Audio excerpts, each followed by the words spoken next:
Do you have a child who just defaults to no?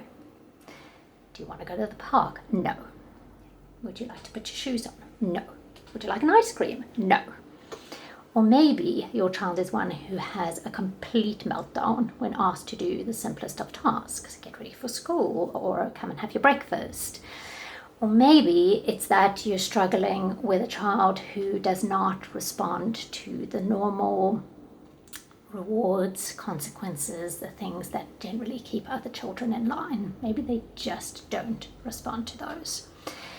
In this case, you may have a child who's struggling with PDA. They may have already been given this label. So what is PDA? Well, the official term is Pathological Demand Avoidance. I really dislike that term, and I'll explain why in a minute. I prefer to think of it as persistent desire for autonomy. Or you have a child who's struggling with pressure, demands, and anxiety.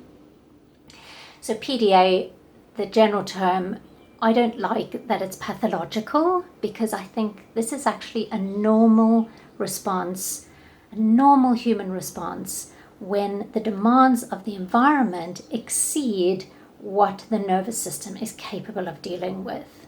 So we're all PDA when we are incredibly stressed or when we're feeling sensitive.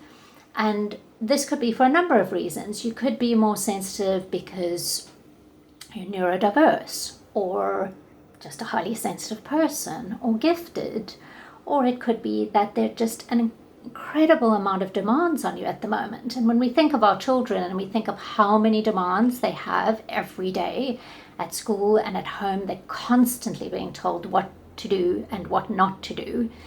That can easily become overwhelming for a child who is generally sensitive, or maybe is sensitive at this time because they're not well or they haven't slept well or something like that. So I don't like it as a label. It is not a personality trait.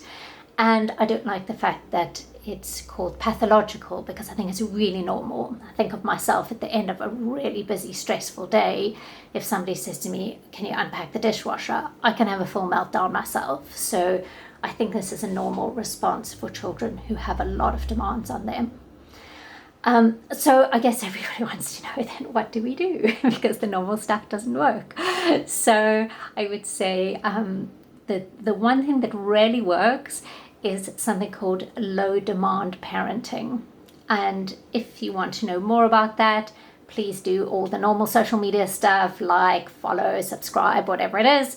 And I will be making a lot more videos on techniques that actually work and ways that you can talk to your child that can bypass some of that immediate no.